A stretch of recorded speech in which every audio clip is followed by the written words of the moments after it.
Before diving into this incredible story, consider subscribing to the channel and hitting the bell. Every story here has something to say, and you won't want to miss a single one. Victoria Harper was only 18 when her life changed forever. Margaret Harper's only child, she grew up in a home filled with love, but also with darkness. Her half-sister, Cassandra Monroe, was always there, smiling on the surface, but jealous and resentful. Victoria was sweet, generous, and every success she achieved seemed to fuel Cassandra's hatred. It all began one winter evening in the family's large Chicago home. Victoria was returning from a charity event where she had been applauded for her humanitarian efforts. Cassandra was waiting for her in the living room, a cold smile on her lips. "Do you really think you can have it all, Victoria?" Cassandra whispered, her voice trembling but filled with anger. Victoria smiled naively. "Cassandra, why are you talking like that? We're sisters." But Cassandra no longer had room for sisterhood. Jealous of Victoria's beauty, intelligence, and kindness, she had decided to take everything: her life, her fortune, her name. That night, under the weight of a carefully planned betrayal, Victoria was attacked.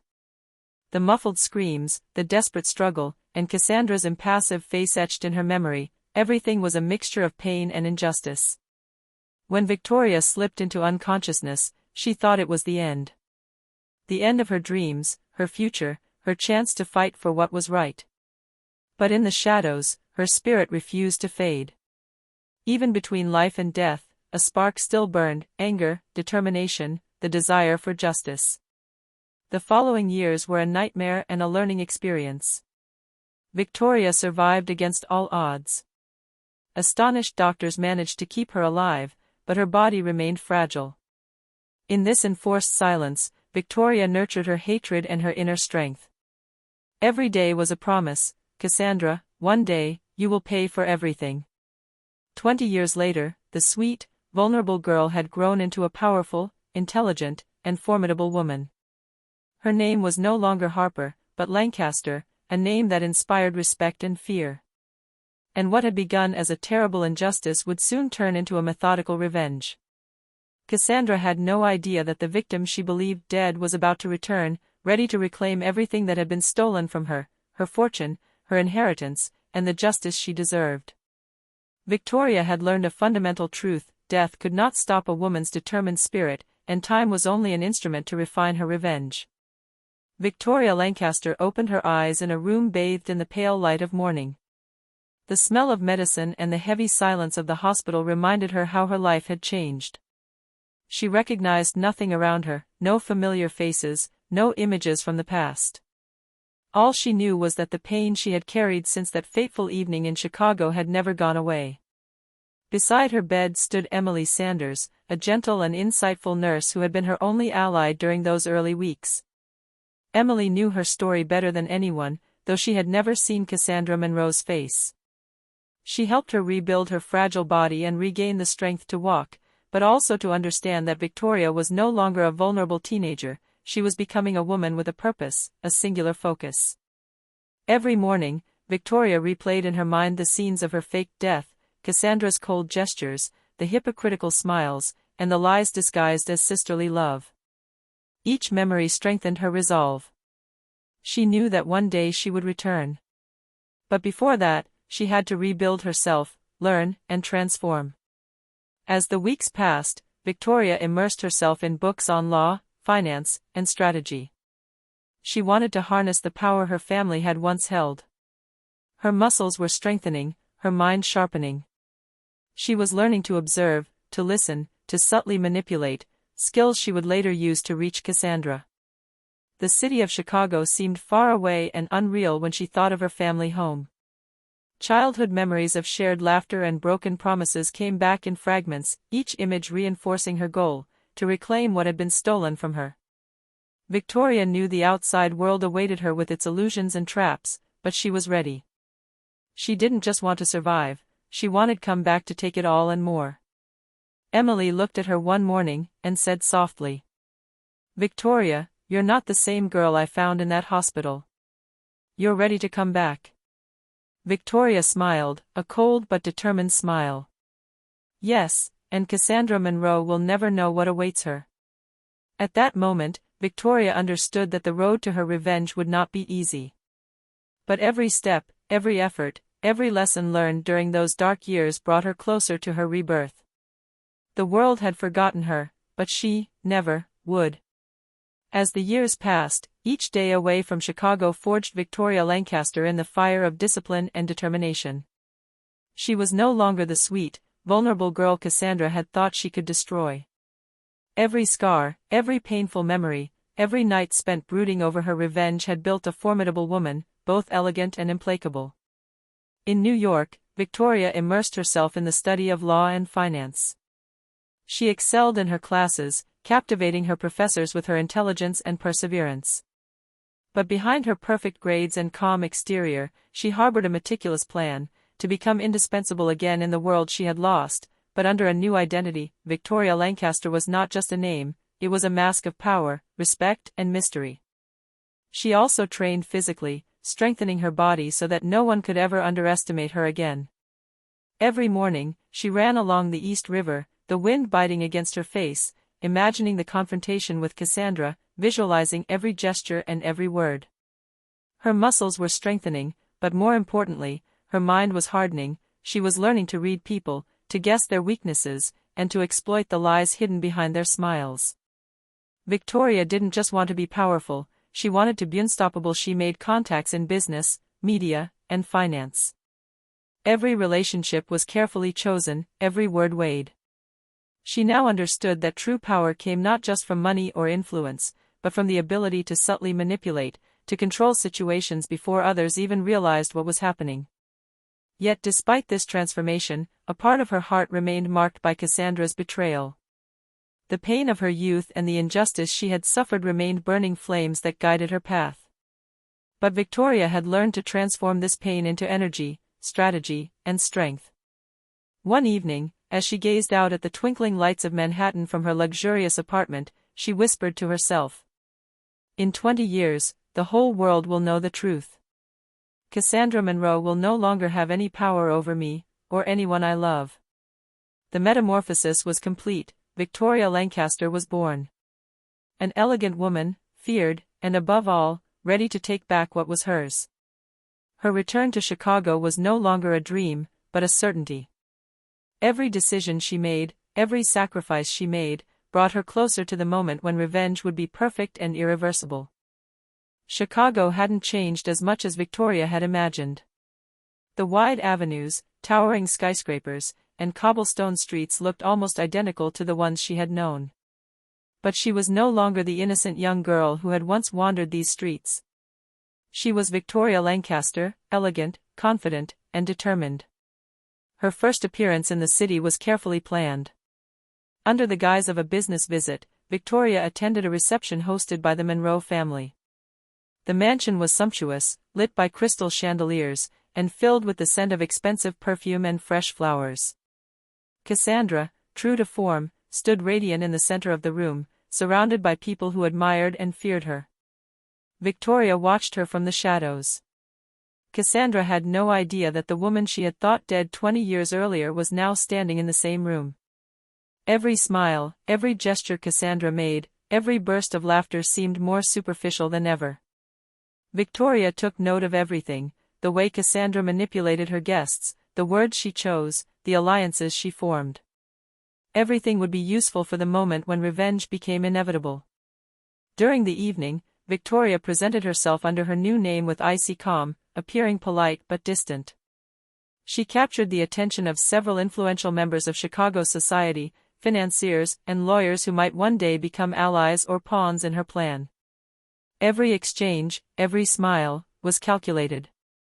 She wasn't there to blend in, she was there to study your target.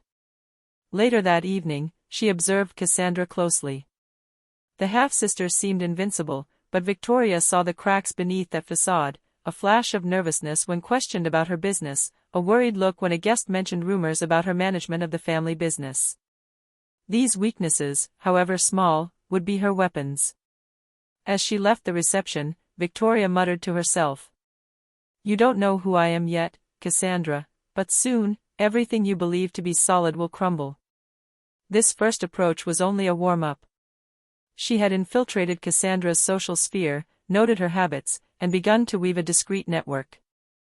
Every glance, every conversation, every calculated smile contributed to building the web of her revenge. Victoria understood one essential thing: patience and precision are worth more than brute force. And in this game, she was ready to win. A few days after the reception, Victoria decided to visit the old Monroe family home, now partly converted into offices and an archive. This place, once a witness to her childhood laughter and games, had become a symbol of betrayal and pain. Every room, every object, reminded her of Cassandra, of that false, cruel smile, and of the night her life had changed. In the dusty attic, among forgotten boxes and bed-covered furniture, Victoria found an old wooden chest engraved with the name Harper. Her trembling hands opened the lid, revealing an unexpected treasure, a leather-bound diary belonging to her biological mother, Margaret Harper. The yellowing pages contained memories, secrets, and, most importantly, truths Victoria had never heard. As she read, a hidden world was revealed. Her mother described Cassandra's growing jealousy, the manipulation of certain members of the Monroe family, and even secret alliances that contributed to Victoria's downfall. Cassandra wasn't the only one to blame. The injustice that nearly destroyed her life was rooted in a series of carefully orchestrated family lies and betrayals. Every word in the diary filled Victoria with renewed determination. She understood that her revenge could not be limited to Cassandra alone. The entire illusion had to be dismantled, the hypocrites exposed, and the shadow that had long hung over her family and her life cleared. She took detailed notes, memorizing every name, every event, every detail that might be useful later. As evening fell, sitting at the foot of the old attic, Victoria murmured, "I thought Cassandra was my only enemy, but the truth is bigger. The whole world conspired against me. And now I will take back what was stolen from me, stone by stone, lie by lie." This discovery marked a turning point in her preparation.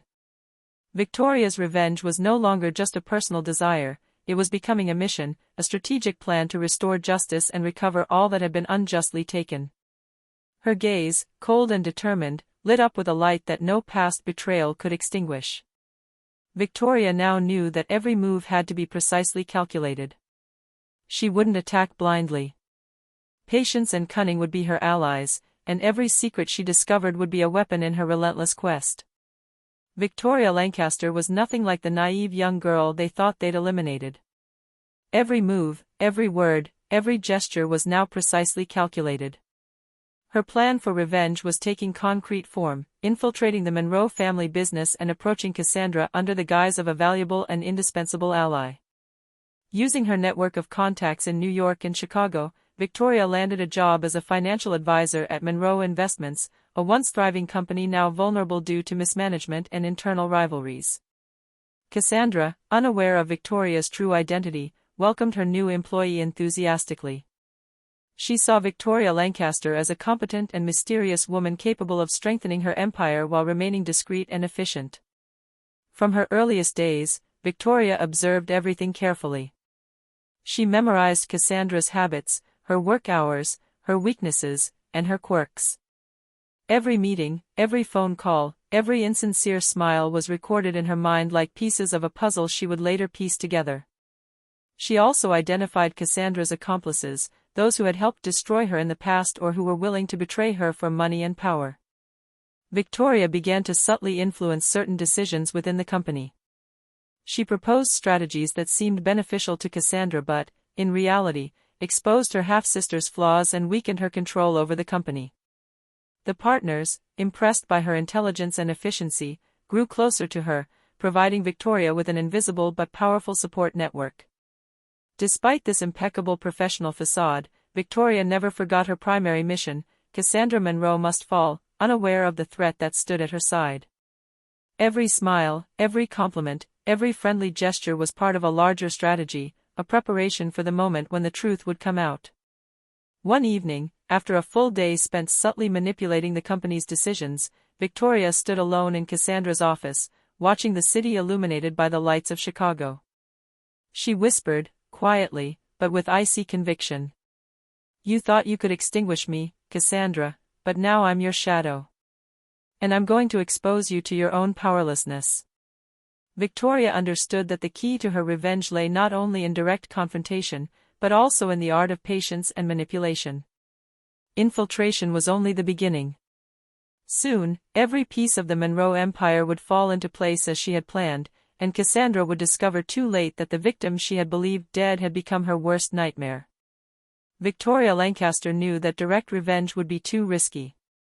To break Cassandra, she had to act subtly, like a shadow infiltrating every corner of her life. Her presence at Monroe Investments had become a perfect facade, polite, competent, and harmless to all, but behind that mask hid a relentless strategy. She began by sowing small seeds of doubt.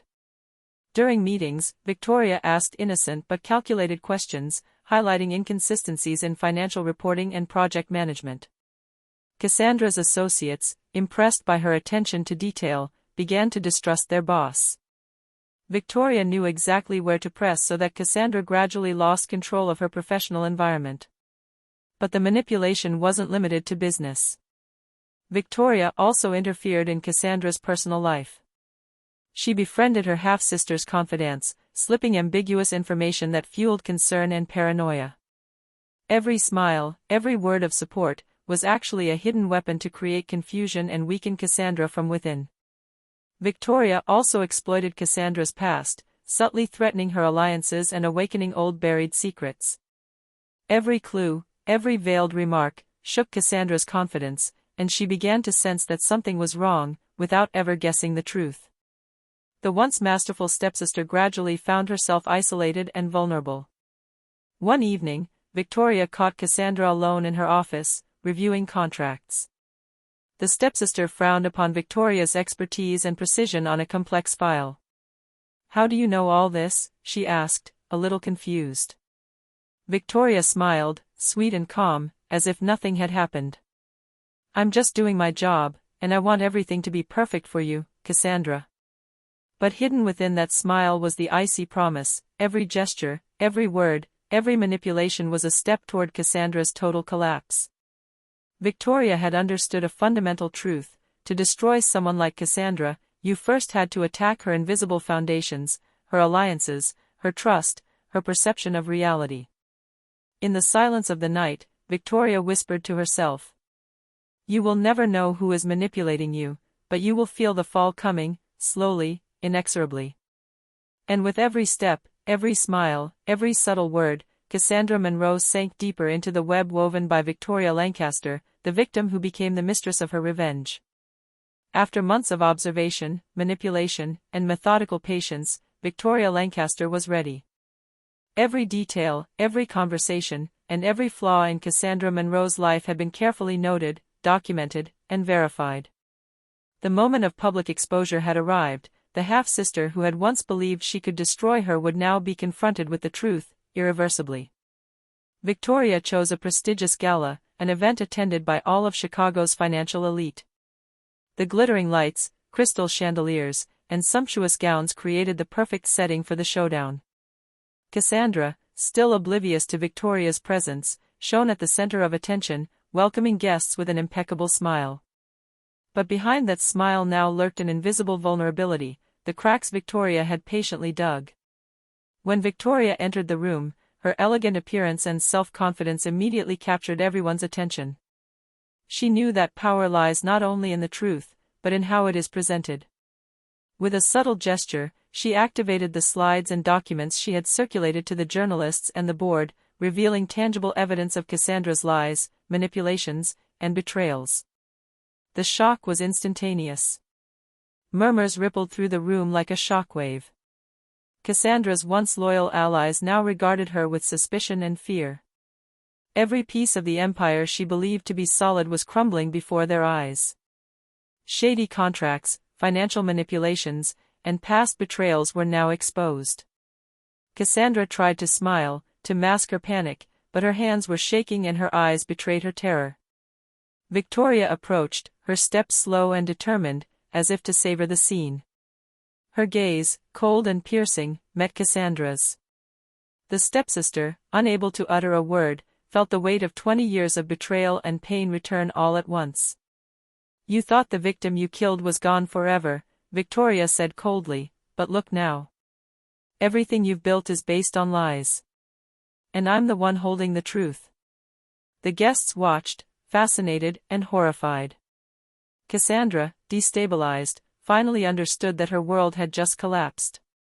Victoria, for her part, felt a cold but profound satisfaction. This was not yet the end of her revenge, but it was the moment when Cassandra realized that she had underestimated the young girl she had thought she could eliminate. The evening ended with a resounding resound of truth and justice. Victoria had won the first battle, and Cassandra Monroe had just lost control of everything she thought she could hold on to. But Victoria knew that the final, private, and inevitable confrontation was approaching. She was ready to strike the final blow, with icy precision. The Monroe family home, once a symbol of childhood memories and betrayal, was now the scene of the final confrontation. Victoria Lancaster had awaited this moment with icy precision. Cassandra Monroe, publicly humiliated and weakened in her power, was still unaware that the victim she believed dead now stood before her in the oppressive silence of the family living room. Victoria entered, elegant and imposing, each step measured to accentuate her presence. Cassandra, frozen on the sofa, attempted a nervous smile, but the shadow of fear in her eyes betrayed her condition. She had been strong, ruthless, but Victoria Lancaster's truth made her vulnerable. You're... Cassandra stammered, unable to find the words.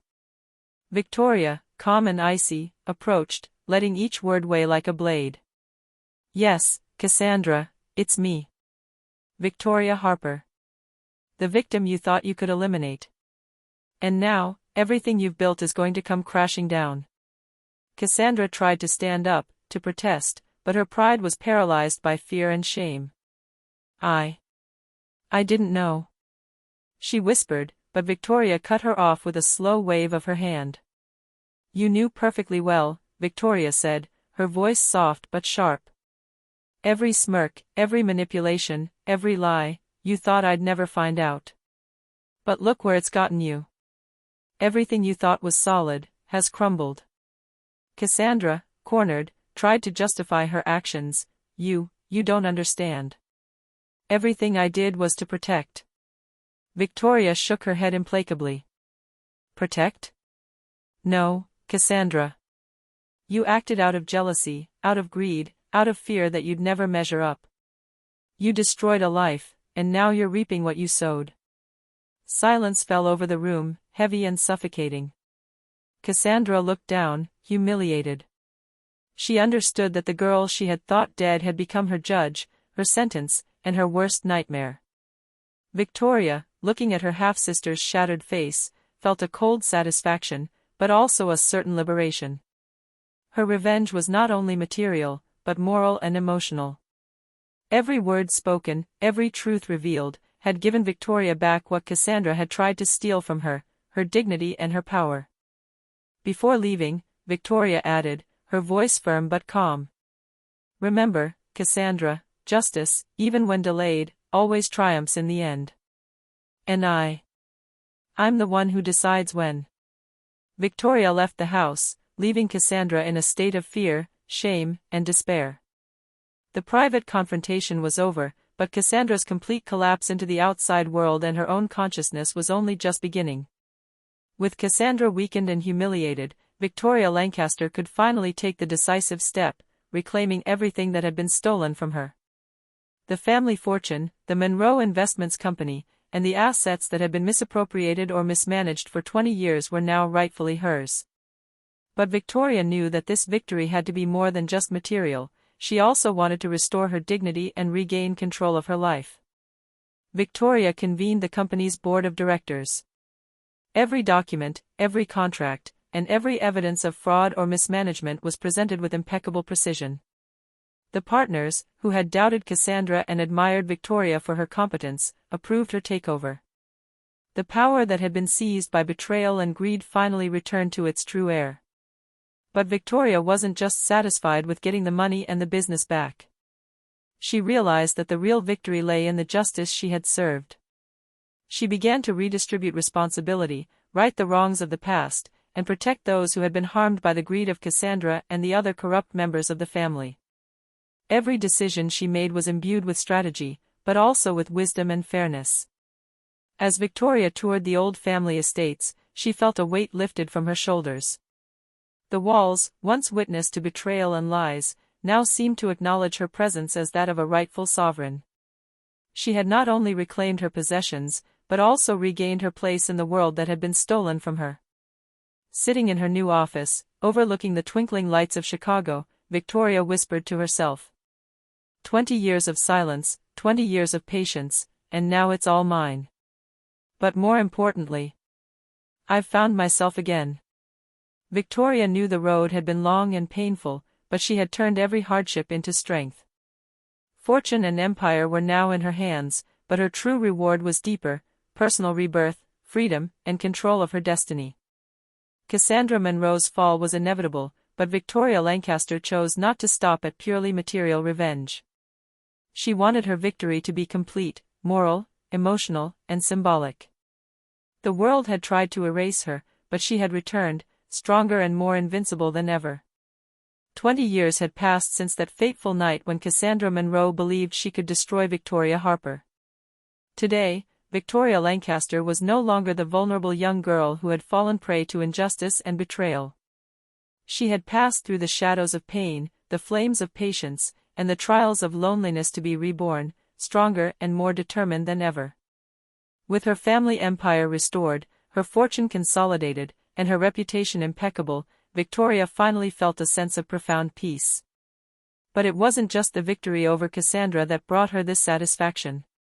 It was the realization that she had regained control of her life, that she had transformed pain into strength and betrayal into wisdom. The Chicago Times and the financial newspapers now reported the fall of Cassandra Munro and the rise of Victoria Lancaster.